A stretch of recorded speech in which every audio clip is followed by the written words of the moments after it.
ಬೆಂಗಳೂರಿನಲ್ಲಿ ಮತ್ತೊಂದು ರೋಡ್ ರೇಜ್ ಕೇಸ್. ಕಾರಿಗೆ ಬೈಕ್ ಕುದ್ದಿ ಆವಾಜ್ ಬಿಟ್ಟ ಸವಾರ. ಗನೆ ಹಿಡಿದು ಹೋಟೆಲ್ಗೆ ನುಗ್ಗಿದ ಎಎಸ್ಐ ಆವಾಜ್. 60 ಗ್ರಾಂ ಚಿನ್ನಕ್ಕಾಗಿ ಸ್ನೇಹಿತನ ಮರ್ಡರ್. ಲಾಂಗ್ ಹಿಡಿದು ಕೇಕ್ ಕತ್ತರಿಸಿದ ವಿಡಿಯೋ. ಪೊಲೀಸರ ಅತಿಥಿಯಾದ ಭೂಪಾಲ್. ನಾಳೆ ಐಪಿಎಲ್ 18ನೇ ಆವೃತ್ತಿಯ ರಣರೋಚಕ ಫೈನಲ್ ಪಂದ್ಯ. ಈ ಸಲ ಕಪ್ ನಮ್ದೇ ಅಂತ ಫ್ಯಾನ್ಸ್ ಘೋಷಣೆ. ಗೆದ್ದು ಬಾ ಆರ್ಸಿಬಿ ಎಂದು ರಾಜಕೀಯ ಗಣ್ಯರ ಶುಭ ಹಾರೈಕೆ.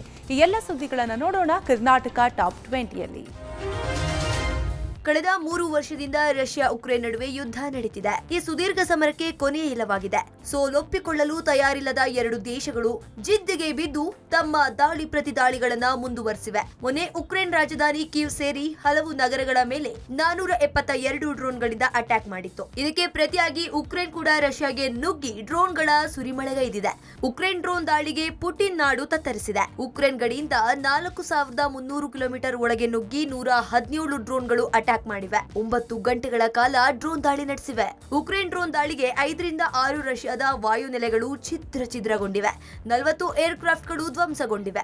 ದಾಳಿಯ ವಿಡಿಯೋಗಳು ವೈರಲ್ ಆಗಿದ್ದು ಡ್ರೋನ್ ದಾಳಿಯ ಭೀಕರತೆ ಬಿಚ್ಚಿಟ್ಟಿದೆ. ಡ್ರೋನ್ ದಾಳಿಗೆ Tu-95, Tu-22, M3, A-50 ವಿಮಾನಗಳು ನಾಶಗೊಂಡಿವೆ. ಇವು ರಷ್ಯಾದ ಅತ್ಯಂತ ಹೈಟೆಕ್ ಬಾಂಬರ್ ವಿಮಾನಗಳು. ಅಲ್ಲದೆ ಇವುಗಳಲ್ಲಿ ಕಣ್ಗಾವಲು ವಿಮಾನಗಳು ಸಹ ಸೇರಿವೆ. ಉಕ್ರೇನ್ ಡ್ರೋನ್ ದಾಳಿಯನ್ನ ರಷ್ಯಾ ದೃಢಪಡಿಸಿದೆ. ಉಕ್ರೇನ್ ಡ್ರೋನ್ ದಾಳಿ ವೇಳೆ ರಷ್ಯಾ ಕೂಡ 7 ಕ್ಷಿಪಣಿಗಳು ಮತ್ತು 472 ಡ್ರೋನ್ಗಳ ಮೂಲಕ ಉಕ್ರೇನ್ ಮೇಲೆ ದಾಳಿ ಮಾಡಿದ್ದು ಇದರಲ್ಲಿ 13 ಮಂದಿ ಸಾವಿಗೀಡಾಗಿದ್ದಾರೆ. ಟೀಂ ಇಂಡಿಯಾ ಆಟಗಾರ ವಿರಾಟ್ ಕೊಹ್ಲಿ ಮಾಲೀಕತ್ವದ ಪಬ್ ವಿರುದ್ಧ ಮತ್ತೊಂದು ಎಫ್ಐಆರ್ ದಾಖಲಾಗಿದೆ. ಪ್ರತ್ಯೇಕ ಸ್ಥಳ ಮೀಸಲಿಡದೆ ಧೂಮಪಾನಕ್ಕೆ ಅವಕಾಶ ನೀಡಿದ್ದಕ್ಕಾಗಿ ಬೆಂಗಳೂರಿನ ಕಸ್ತೂರಬಾ ರಸ್ತೆಯಲ್ಲಿರುವ 18 ಕಮ್ಯೂನ್ ಬಾರ್ ಅಂಡ್ ರೆಸ್ಟೋರೆಂಟ್ನ ಮ್ಯಾನೇಜರ್ ಹಾಗೂ ಸಿಬ್ಬಂದಿ ವಿರುದ್ಧ ಪ್ರಕರಣ ದಾಖಲಾಗಿದೆ. ಕಳೆದ ಮೇ 29ರಂದು ಕಬ್ಬನ್ ಪಾರ್ಕ್ ಪೊಲೀಸರು ಬಾರ್ ಮೇಲೆ ದಾಳಿ ಮಾಡಿ ಸ್ವಯಂ ಪ್ರೇರಿತವಾಗಿ ಎನ್ಸಿಆರ್ ದಾಖಲಿಸಿಕೊಂಡಿದ್ದರು. ಇದೀಗ ನ್ಯಾಯಾಲಯದ ಅನುಮತಿ ಪಡೆದು ತಂಬಾಕು ನಿಯಂತ್ರಣ ಕಾಯ್ದೆಯಡಿ ಪ್ರಕರಣ ದಾಖಲಿಸಿಕೊಂಡಿದ್ದಾರೆ. ಇದಕ್ಕೂ ಮುನ್ನ 2024ರ ಜುಲೈನಲ್ಲಿ ಇದೇ ಬಾರ್ ಮೇಲೆ ಅವಧಿ ಮೀರಿ ಪಬ್ ನಡೆಸ್ತಾ ಇದ್ರು ಅಂತ ದೂರು ದಾಖಲಾಗಿತ್ತು.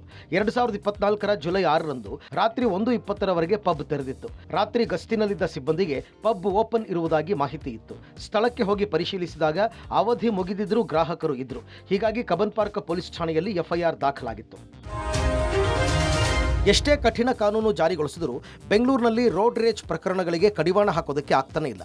ಬೆಂಗಳೂರಿನ ಬನಶಂಕರಿಯಲ್ಲಿ ಮತ್ತೊಂದು ರೋಡ್ ರೇಜ್ ಘಟನೆ ನಡೆದಿದೆ. ತನ್ನ ಪಾಡಿಗೆ ಹೋಗ್ತಾ ಇದ್ದ ಕಾರಿಗೆ ಹಿಂಬದಿಯಿಂದ ಸ್ಪೀಡ್ ಆಗಿ ಬಂದ ಬೈಕ್ ಸವಾರರು ಬೇಕು ಅಂತಲೇ ಕಾರಿಗೆ ಗುದ್ದಿ ಕಾರು ಚಾಲಕನ ಮೇಲೆ ಹೊರಿಸಿ ಕಿರಿಕ್ ಮಾಡಿದ್ದಾರೆ. ಕುಡಿದ ಮತ್ತಿನಲ್ಲಿದ್ದ ಬೈಕ್ ಸವಾರ ಕಾರಿನಲ್ಲಿ ಕುಳಿತಿದ್ದ ದಂಪತಿಯನ್ನ ಬಾಯಿಗೆ ಬಂದಂತೆ ನಿಂದಿಸಿ ಹಲ್ಲೆಗೆ ಯತ್ನಿಸಿದ್ದಾರೆ. ನಿನ್ನೆ ರಾತ್ರಿ ಸುಮಾರು 8:12ರ ಹೊತ್ತಿಗೆ ಬನಶಂಕರಿಯ ಬ್ರಿಗೇಡ್ ಒಮೆಗಾ ಅಪಾರ್ಟ್ಮೆಂಟ್ ಬಳಿ ಈ ಘಟನೆ ನಡೆದಿದ್ದು ಕಿಡಿಗೇಡಿಗಳ ವರ್ತನೆಗೆ ದಂಪತಿ ಬೇಸರ ವ್ಯಕ್ತಪಡಿಸಿದ್ದಾರೆ. ಇನ್ನು ಬೈಕ್ ಸವಾರರ ಕುಕೃತ್ಯದ ದೃಶ್ಯ ಕಾರಿನ ಡ್ಯಾಶ್ ಕ್ಯಾಮೆರಾದಲ್ಲಿ ಸೆರೆಯಾಗಿದ್ದು ವೈರಲ್ ಆಗಿದೆ. ಎಎಸ್ಐ ಒಬ್ಬರು ಗನ್ ಹಿಡಿದು ಅಡ್ಡಾಡುವ ಮೂಲಕ ಹೋಟೆಲ್ ಸಿಬ್ಬಂದಿ ಹಾಗೂ ಗ್ರಾಹಕರಿಗೆ ಆತಂಕ ಸೃಷ್ಟಿಸಿದ ಘಟನೆ ಬೆಂಗಳೂರಿನ ಖಾಸಗಿ ಹೋಟೆಲ್ ಒಂದರಲ್ಲಿ ನಡೆದಿದೆ. ಬೆಂಗಳೂರಿನ ಮಡಿವಾಳದ ಖಾಸಗಿ ಹೋಟೆಲ್ನಲ್ಲಿ ಈ ಘಟನೆ ನಡೆದಿದೆ.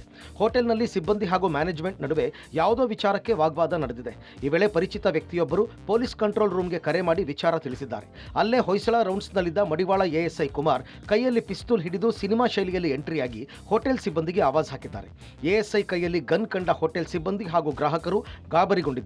ಈ ಘಟನೆ ಕಳೆದ ಮೇ 23ರಂದು ನಡೆದಿದ್ದು ಎಎಸ್ಐ ವರ್ತನೆಯ ದೃಶ್ಯ ಹೋಟೆಲ್ ಸಿಸಿ ಕ್ಯಾಮೆರಾದಲ್ಲಿ ಸೆರೆಯಾಗಿದೆ. ಇನ್ನು ಘಟನೆ ಸಂಬಂಧ ಮಡಿವಾಳ ಉಪವಿಭಾಗದ ಎಸಿಪಿ ವಾಸುದೇವ್ ತನಿಖೆ ನಡೆಸ್ತಾ ಇದ್ದು ಈ ವಿಚಾರ ಬೆಳಕಿಗೆ ಬರ್ತಾ ಇದ್ದಂತೆ ಸೊಂಟದ ಪಿಸ್ತೂಲ್ನ ಬೆಲ್ಟ್ ಕಿತ್ತು ಹೋಗಿದ್ದರಿಂದ ಪಿಸ್ತೂಲ್ ಕೈಯಲ್ಲಿ ಹಿಡಿದಿದೆ ಅಂತ ಎಎಸ್ಐ ಕುಮಾರ್ ಹೇಳಿದ್ದಾರೆ ಎನ್ನಲಾಗಿದೆ.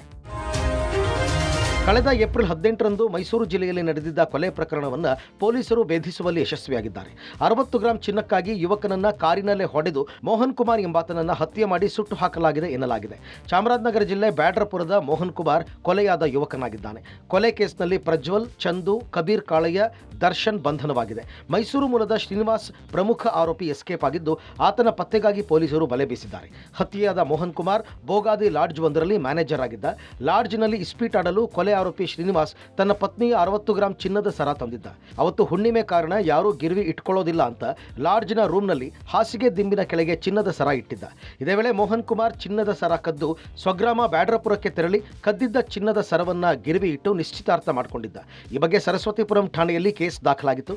ಆರೋಪಿ ಶ್ರೀನಿವಾಸ್ ತನ್ನ ಗೆಳೆಯರ ಗ್ಯಾಂಗ್ ಕಟ್ಟಿಕೊಂಡು ಮೋಹನ್ ಕುಮಾರ್ನನ್ನ ಮನೆಯಿಂದ ಕರೆಸಿ ಕಾರ್ನಲ್ಲಿ ಕರೆದೊಯ್ದು ಹತ್ಯೆ ಮಾಡಿ ಬಳಿಕ ಯಾರಿಗೂ ತಿಳಿಯದಂತೆ ಮೈಸೂರಿನ ಗುಮಚನಹಳ್ಳಿ ಬಳಿ ಹಾಡ ಹಗಲೇ ಶವ ಸುಟ್ಟು ಹಾಕಿ ಎಸ್ಕೇಪ್ ಆಗಿದ್ರು.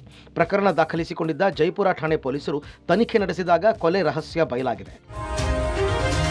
ಲಾಂಗ್ ಹಿಡಿದು ಕೇಕ್ ಕಟ್ ಮಾಡಿ ಬರ್ತ್ಡೇ ಆಚರಿಸಿಕೊಂಡಿದ್ದ ಆಟೋ ಚಾಲಕ ಅನಿಲ್ ಕುಮಾರ್ನನ್ನ ಪೊಲೀಸರು ಅರೆಸ್ಟ್ ಮಾಡಿದ್ದಾರೆ. ಚಿಕ್ಕಬಳ್ಳಾಪುರ ಜಿಲ್ಲೆ ಗೌರಿಬಿದನೂರು ತಾಲೂಕಿನ ವೈಶಕೂರಹಳ್ಳಿಯ ನಿವಾಸಿಯಾದ ಅನಿಲ್ ಕುಮಾರ್ ತನ್ನ ಹುಟ್ಟಿದ ದಿನದಂದು ಕೇಕ್ ಮೇಲೆ ಕಿಂಗ್ ಅಂತ ಬರೆಸಿ ಲಾಂಗ್ ಹಿಡಿದು ಕಟ್ ಮಾಡಿ ಸೆಲೆಬ್ರೇಷನ್ ಮಾಡಿದ್ದ. ಲಾಂಗ್ ಹಿಡಿದು ಕೇಕ್ ಕತ್ತರಿಸುವ ಈ ವಿಡಿಯೋ ಸಾಮಾಜಿಕ ಜಾಲತಾಣದಲ್ಲಿ ಸಾಕಷ್ಟು ವೈರಲ್ ಆಗಿತ್ತು. ಅನಿಲ್ ಕುಮಾರ್ ನಡೆಗೆ ಸಾಮಾಜಿಕ ಜಾಲತಾಣದಲ್ಲಿ ತೀವ್ರ ಆಕ್ರೋಶ ಕೂಡ ವ್ಯಕ್ತವಾಗಿತ್ತು. ವಿಡಿಯೋ ನೋಡಿದ ಗೌರಿಬಿದನೂರು ಗ್ರಾಮಾಂತರ ಪೊಲೀಸರು ಆಟೋ ಚಾಲಕ ಅನಿಲ್ ಕುಮಾರ್ನನ್ನ ವಶಕ್ಕೆ ಪಡೆದು ಪ್ರಕರಣ ದಾಖಲಿಸಿಕೊಂಡಿದ್ದಾರೆ.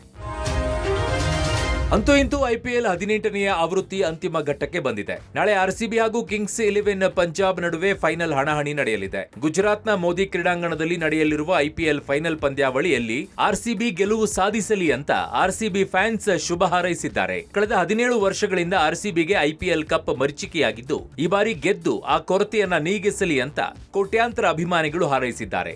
ಮೈಸೂರಿನಲ್ಲಿ ಅಭಿಮಾನಿಯೊಬ್ಬ ತಮ್ಮ ಕಾರಿಗೆ ಆರ್ಸಿಬಿ ಸ್ಟಿಕ್ಕರ್ ಅಂಟಿಸಿಕೊಂಡು ಅಭಿಮಾನ ಮೆರೆದ್ರೆ ಅಮೃತೇಶ್ವರ ದೇಗುಲದಲ್ಲಿ ಹೋಮ ಅಭಿಷೇಕವನ್ನ ಮಾಡಿ ಆರ್ಸಿಬಿ ಗೆಲುವಿಗೆ ಪ್ರಾರ್ಥಿಸಿಕೊಂಡಿದ್ದಾರೆ.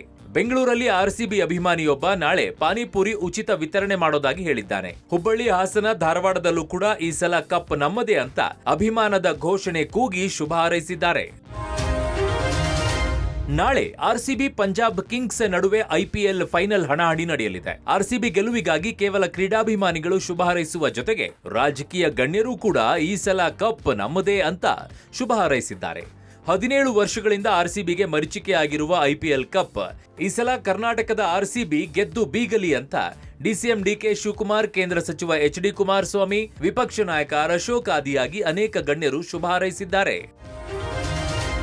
ಜೋಳ ಖರೀದಿ ಕೇಂದ್ರ ಪುನರಾರಂಭಕ್ಕೆ ಒತ್ತಾಯಿಸಿ ರೈತ ಸಂಘಟನೆಗಳು ಕರೆ ನೀಡಿದ್ದ ರಾಯಚೂರಿನ ಸಿಂಧನೂರು ತಾಲೂಕು ಬಂದ್ಗೆ ಉತ್ತಮ ಪ್ರತಿಕ್ರಿಯೆ ಸಿಕ್ಕಿದೆ. ಬಂದ್ ಹಿನ್ನೆಲೆ ಸಿಂಧನೂರು ನಗರ ಸಂಪೂರ್ಣ ಸ್ತಬ್ಧವಾಗಿತ್ತು. ವ್ಯಾಪಾರಸ್ಥರು, ಹೋಟೆಲ್ ಮಾಲೀಕರು, ತರಕಾರಿ ವ್ಯಾಪಾರಿಗಳು ಯಾವುದೇ ವ್ಯಾಪಾರ ವಹಿವಾಟು ನಡೆಸದೆ ಬಂದ್ಗೆ ಸಾಥ್ ನೀಡಿದ್ರು. ರೈತರ ಮನವಿಗೆ ಸ್ಪಂದಿಸಿ ಶಾಲಾ ಕಾಲೇಜುಗಳ ಆಡಳಿತ ಮಂಡಳಿಗಳು ವಿದ್ಯಾರ್ಥಿಗಳಿಗೆ ರಜೆ ನೀಡಿ ರೈತರ ಹೋರಾಟಕ್ಕೆ ಬೆಂಬಲ ನೀಡಿದ್ರು. ಹಾಗೆ ಯಾವುದೇ ಬಸ್, ಆಟೋಗಳು ರಸ್ತೆಗಿಳಿಯದೆ ಬಂದ್ಗೆ ಸಹಕಾರ ನೀಡಿದ್ರು. ಸಿಂಧನೂರು ತಹಶೀಲ್ದಾರ್ ಕಚೇರಿ ಮುಂದೆ ಅನಿರ್ದಿಷ್ಟಾವಧಿ ಧರಣಿ ನಡೆಸುತ್ತಿರುವ ಹೋರಾಟಗಾರರು ಮಾತನಾಡಿ, ಜಿಲ್ಲೆಯಲ್ಲಿ ಸಾವಿರಾರು ರೈತರ ಲಕ್ಷಾಂತರ ಕ್ವಿಂಟಾಲ್ ಜೋಳ ಮಾರಾಟವಾಗದೆ ಹುಳು ಹಿಡಿದಿದ್ದು ಫಂಗಸ್ ಹಿಡಿದು ಹಾಳಾಗುತ್ತಿದೆ. ಹೀಗಾಗಿ ಜೋಳ ಖರೀದಿ ಕೇಂದ್ರ ತೆರೆದು ಬೆಂಬಲ ಬೆಲೆಯಡಿ ಖರೀದಿಸಲು ಒತ್ತಾಯಿಸಿದ್ರು. ಇದೇ ವೇಳೆ ರಸ್ತೆಯಲ್ಲಿ ಅಡುಗೆ ಮಾಡಿ ಪ್ರತಿಭಟಿಸಿದ್ದ ರೈತರು ಅರೆಬೆತ್ತಲೆ ಹೋರಾಟ ನಡೆಸಿ ಸರ್ಕಾರಕ್ಕೆ ಮನವಿ ಮಾಡಿದ್ರು. ಹೊಸದಾಗಿ ಕಾವೇರಿ ನೀರಿನ ಸಂಪರ್ಕ ಪಡೆಯೋದಕ್ಕೆ ಜಲಮಂಡಳಿ ಇಎಂಐ ಆಪ್ಷನ್ ಬಿಟ್ಟಿತ್ತು. ಜಲಮಂಡಳಿಯ ಇಎಂಐ ಆಪ್ಷನ್ಗೆ ಜನರಿಂದ ಭರ್ಜರಿ ರೆಸ್ಪಾನ್ಸ್ ಸಿಕ್ಕಿದೆ. ಇಎಂಐ ಮೂಲಕ ಕಾವೇರಿ ನೀರಿನ ಸಂಪರ್ಕ ಪಡೆಯಲು 10,000 ಅರ್ಜಿ ಸಲ್ಲಿಕೆಯಾಗಿವೆ. ಈ ಬಗ್ಗೆ ಜಲಮಂಡಳಿ ಅಧ್ಯಕ್ಷ ರಾಮ್ ಪ್ರಸಾದ್ ಮನೋಹರ್ ಮಾತನಾಡಿ, ದೊಡ್ಡ ದೊಡ್ಡ ಅಪಾರ್ಟ್ಮೆಂಟ್, ವಸತಿ ಕಟ್ಟಡಗಳು ಹೊಸದಾಗಿ ನೀರಿನ ಸಂಪರ್ಕ ಪಡೆಯೋದಕ್ಕೆ ಒಂದೇ ಬಾರಿ ಹಣ ಪಾವತಿ ಮಾಡೋದಕ್ಕೆ ದೊಡ್ಡ ಸಮಸ್ಯೆ ಆಗ್ತಾ ಇತ್ತು. ಈಗ ಈ ಇಎಂಐ ಆಪ್ಷನ್ ಮೂಲಕ ಕಾವೇರಿ ನೀರಿನ ಸಂಪರ್ಕ ಪಡೆಯಲು ತುಂಬಾ ಅನುಕೂಲಕರವಾಗಿದೆ. ಮೊದಲು 20% ಡೌನ್ ಪೇಮೆಂಟ್ ಮಾಡಿ ಉಳಿದ ಅಮೌಂಟನ್ನು ಇಎಂಐ ಮೂಲಕ ಕಟ್ಟಬಹುದು. ಜೂನ್ 30ರವರೆಗೂ ಮಾತ್ರ ಈ ಕಾಲಾವಕಾಶ ಇದೆ. ಜೂನ್ 30ರ ಬಳಿಕ ಇಎಂಐ ಆಪ್ಷನ್ ಇರುವುದಿಲ್ಲ. ಕಾಲಾವಕಾಶ ಕಳೆದ ಬಳಿಕ ಒಂದೇ ಬಾರಿಗೆ ಹಣ ಪಾವತಿಸಿ ನೀರಿನ ಸಂಪರ್ಕ ಪಡೆಯಬೇಕಾಗುತ್ತೆ ಅಂತ ಹೇಳಿದರು.